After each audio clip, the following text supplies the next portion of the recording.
والسلام على سيدنا محمد وعلى آله وأصحابه أجمعين.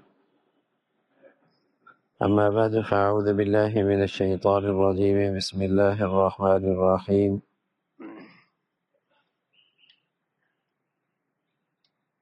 الذين كانت أعينهم في غطاء عن ذكري وكانوا لا يستطيعون سمعا أفحسب الذين كفروا أن يتخذوا عبادي من دوني أولياء إنا أعتدنا جهنم للكافرين نزلا قل هل ننبئكم بالأخسرين أعمالا الذين ضل سعيهم في الحياة الدنيا وهم يحسبون أنهم يحسنون صنعا صدق اللہ العظیم.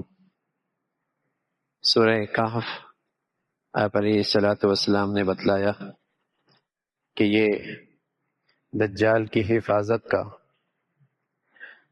اس میں اللہ نے یہ تاثیر رکھی ہے کہ اس فتنے سے حفاظت ہوتی ہے اگر مسلمان اسے پڑھے. اور اس کا جو مفہوم ہے اس کا تعلق بھی دجالی تہذیب سے ہے. دجال اس مادی تہذیب کا نقطہ عروج ہوگا. اس زمانے میں جب وقت آئے گا تو یہ تہذیب مادی لحاظ سے اپنے عروج پر ہو.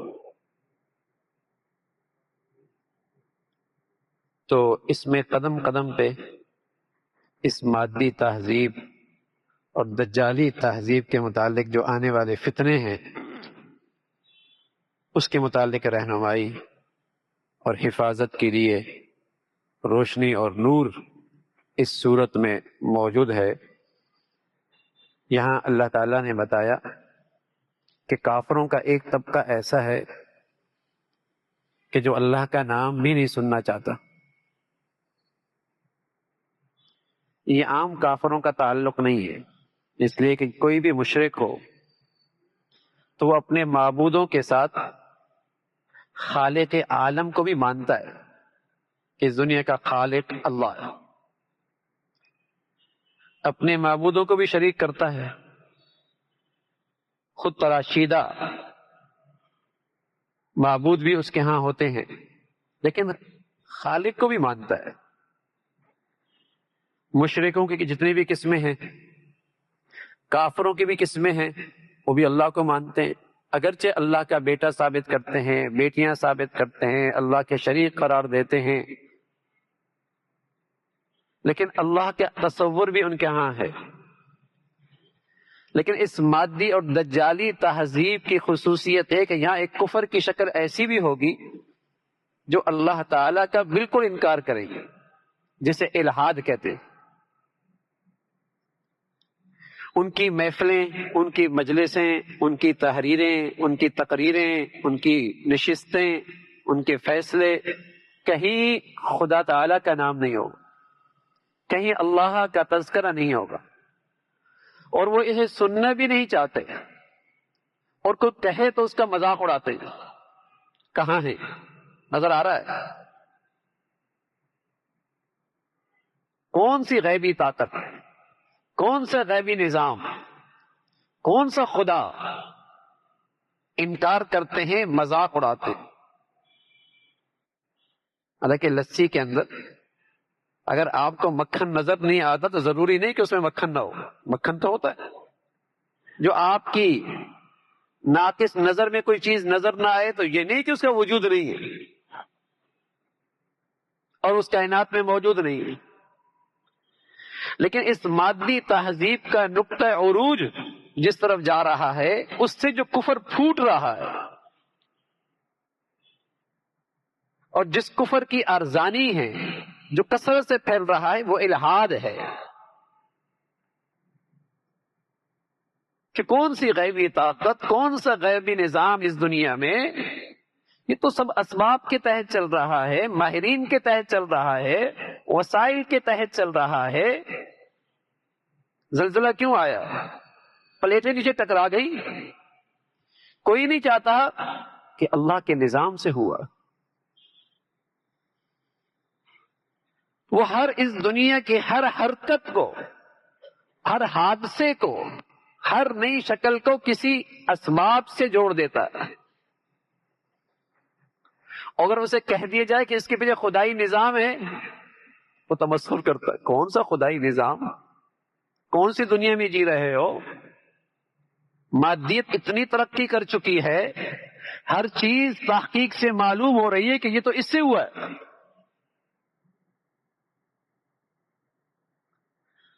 تو اس مادی تہذیب کی خصوصیت یہ ہے کہ اس نئے کفر کو فروغ ملے گا، الحاد، جو اللہ تعالیٰ کا نام بھی نہیں سننا چاہتے۔ اب ظاہر ہے انسان چاہے پرانے زمانے کے مشرکوں کا ہو یا اس نئے زمانے کا مشرک ہو، اسے بیرونی امداد کی تو ضرورت ہے نا۔ اب جو پرانے زمانے کا مشرک ہے وہ اپنی بیرونی امداد کے لیے اللہ کی طرف سے عائد کردہ ذمہ داریوں سے راہ فرار اختیار کرنا چاہتا ہے، لیکن حاجت تو اس کو بھی ہے، مدد کو تو اس کو بھی ضرورت ہے، تو وہ درمیان میں اپنے خدا تراشتا ہے کہ جنہیں نظر و نیاز کے ذریعے آسانی سے منایا جا سکتا، اور اس کو بیچ میں سفارشی بنا کے خالق کائنات سے کام نکالے جا سکتے ہیں۔ یوں اللہ کی ذمہ داریوں سے بھی فرار، اور درمیان میں ان معبودوں کا واسطہ بنا کر ان سے امداد لینا۔ لیکن جو یہ نیا قسم کا شرک ہے اور نیا دور الحاد کا ہے، اب ظاہر ہے اس کو بھی تو بیرونی امداد کی ضرورت ہے۔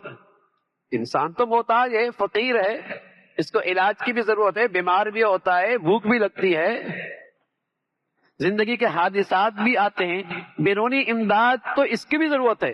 اب یہ کس کو پکارے؟ تو اس نے اپنی ساری توانائیاں ماہرین پہ لگا دی، ماہرین فن پہ لگا دی، اور اتنا خرچہ کیا جتنا پرانے زمانے کا مشرک اپنے معبودوں پہ نہیں کرتا۔ ٹیکنیکل ماہرین،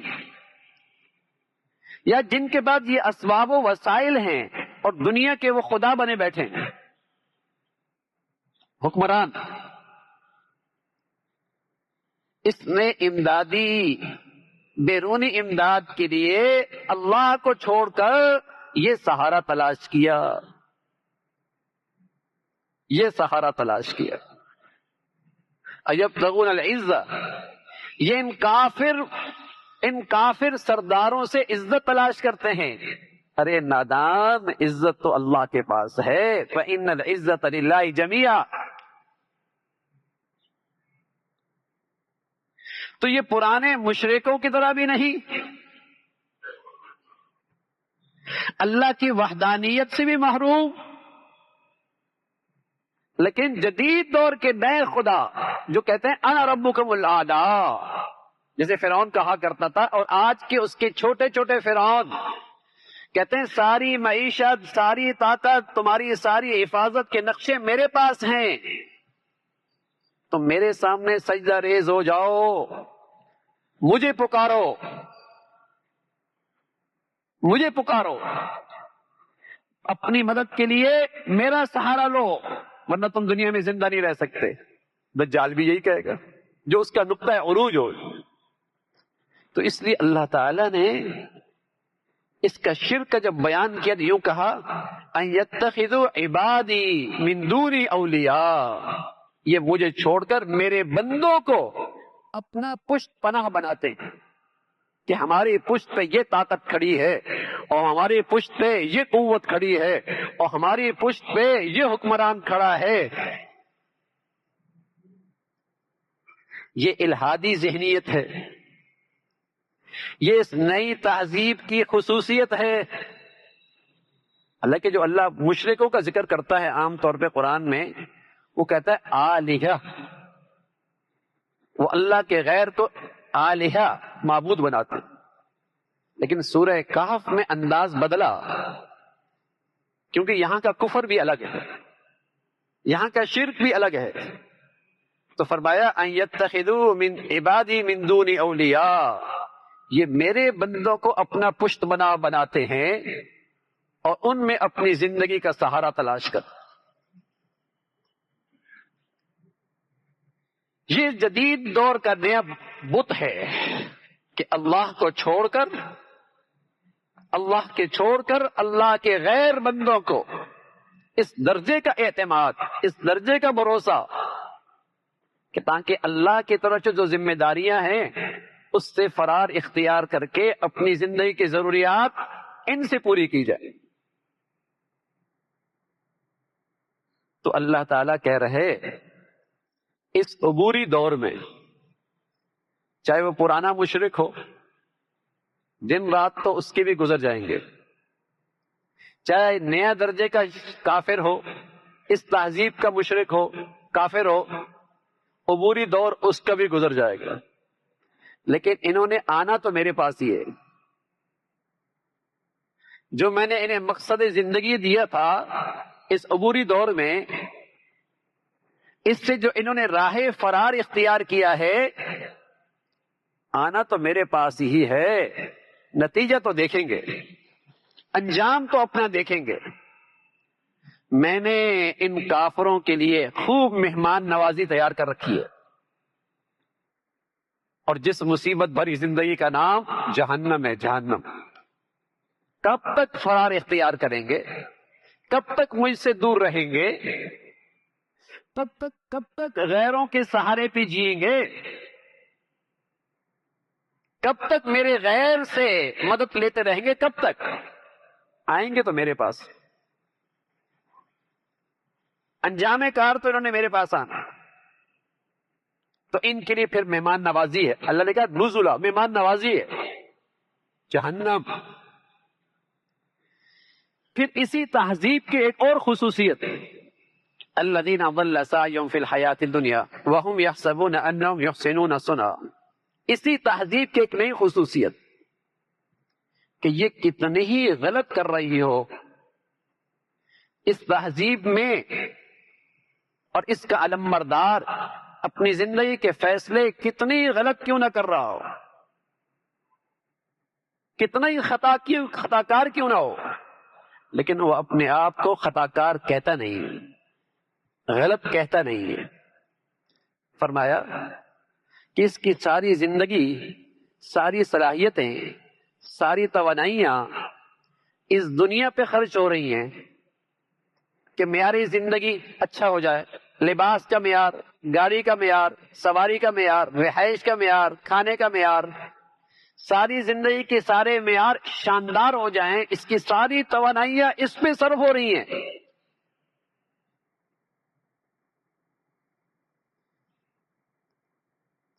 اسی پہ لگا رہا ہے.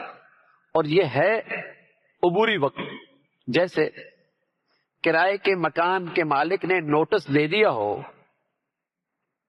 کرائے کے مکان کے مالک نے نوٹس دے دیا ہو، اور وہ اپنی تمام صلاحیتیں، توانائیاں اس کرائے کے مکان کے فرنیچر کو اور اس کے باتھ روم کو اور اس کے ڈرائنگ روم کو اور اس کی فرش کو اور اس کے چھت کو اور اس کے در و دیوار کو اور اس کے دروازے اور کھڑکیوں کو سنوارنے میں لگا دے، کیا کہیں گے؟ اور جو اپنا گھر بالکل تیاری پہ ہے، ادھر نظرداری نہیں، کیا کہیں گے اسے؟ عقل نہیں ہے. لیکن اس تہذیب میں، اس مادہ پرست تہذیب میں یہ ہے کہ ایک آدمی اس دنیا کے کرائے کے مکان پہ، جس کا اس سے یہاں نکلنے کا نوٹس بھی آ گیا ہے، ابا نکل گیا، اماں نکل گئی، دادا چلا گیا، نانا چلا گیا، مالک دنیا نے اسے نوٹس دے دیا، لیکن پھر بھی اپنی ساری توانائیاں، ساری صلاحیتیں اسی کرائے کے مکان پہ صرف کر رہا ہے. بتائیے، کوئی اس کو غلط کہتا ہے؟ بلکہ اس کو ایوارڈ دیے جاتے ہیں. اس مادی تہذیب کے علمبردار اس کی حوصلہ افزائی کرتے ہیں، اس کو خوش بخت کہتے ہیں، اسے خوش نصیب کہتے ہیں، اسے عقل مند کہتے ہیں، اسے سمجھدار کہتے ہیں. تو اللہ تعالیٰ بتا رہا ہے اس مادی تہذیب کی خصوصیت یہ ہے کہ اس کی ساری محنتیں کاوشیں اسی دنیا کی زندگی میں گم ہو رہی ہیں، اور یہ سمجھ رہا ہے میں بہت اچھا کر رہا ہوں، یہ سمجھ رہا ہے بہت اچھا کر رہا ہوں، اور اس کا نتیجہ دیکھیں نا، خود تو 60 سال اسی میں گزار دی، اپنے بچے کو بھی اسی راستے پہ ڈال دیا، اس کے بچے نے 40 سال اسی میں گزار دی، پوتے کو بھی اسی راستے پہ ڈال دیا، کہیں ہوش نہیں آیا کہ ہم غلط کر رہے ہیں۔ یہ عبوری دور کا مقصد زندگی نہیں ہے، یہ اس عبوری زندگی کا مقصد زندگی نہیں ہے کہ اپنی ساری توانائیاں صلاحیتیں اس پہ صرف کر دو۔ یہ تو اللہ نے عبوری دور دیا تھا اپنے کھربوں سال کی زندگی سنوارنے کے لیے، لیکن اس مادی تہذیب کی خصوصیت اور بیماری یہ ہے کہ یہاں یہ اپنی ساری صلاحیتیں بھی ضائع کر رہا، لیکن اسے اپنی غلطی کا احساس نہیں، یہ بڑا مطمئن، یہ اپنی کیے پر بڑا مطمئن، یہ اسی میں مست۔ افحسب الذین کفروا ان یتخذوا عبادی من دون اولیاء الذین ضل سعیهم فی الحیات الدنیا، اس کی ساری توانائیاں صلاحیتیں گم تو اس دنیا میں ہو گئی، یہ کہہ رہا ہے بہت اچھا کر دو۔ 70 سال اس نے گزار دیے، اس دنیا کو بنانے میں کتنا لگایا، اور اپنے دل سے پوچھے جہاں کھربوں سال رہنا ہے اس کو بنانے میں کتنا لگایا،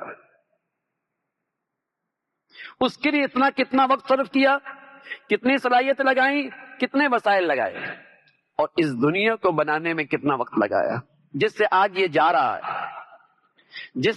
جہاں سے آج یہ جا رہا ہے۔ اب بتائیے نا، تو اسی کو قرآن کہہ رہا ہے، اس دجالی تہذیب کی خصوصیت ہے کہ غلط رخ پر بھی ہے، زندگی کا رخ بھی غلط ہے، زندگی کا مقصد بھی غلط ہے، زندگی کا نقشہ بھی غلط ہے، لیکن مطمئن بھی ہے، مطمئن بھی ہے، اور اسی اطمینان کا نتیجہ ہے کہ اپنی آئندہ نسلوں کو بھی اسی راستے پہ ڈال رہا۔ یہ اس مادی دجالی تہذیب کی خصوصیت ہے، اور یہ بیماری ہے۔ اللہ تعالی سمجھ نصیب فرما دے، اور قرآن جو ہمیں نور دینا چاہتا ہے اور جو ہمیں سبق دینا چاہتا ہے کہ اپنی زندگی کا رخ ایک پائیدار زندگی کی طرف کرو، اپنی محنتیں اور توانائیوں کا رخ ایک پائیدار زندگی کی طرف کرو جہاں تم نے ہمیشہ رہنا ہے۔ اللہ تعالیٰ یہ سمجھ، یہ بوجھ، یہ عقل کی روشنی، یہ ایمان کی حقیقت ہم سب کو نصیب فرمائے۔ اللہم لک الحمد کلو ولک الشکر کلو، اللہم اعنا علی ذکرک وشکرک وحسن عبادتک، اللہم اعنا علی ذکرک وشکرک وحسن عبادتک، نستغفر اللہ ونتوب الیک، نستغفر اللہ ونتوب الیک، سبحان ربک رب العزة عما یصفون وسلام علی المرسلین والحمد للہ۔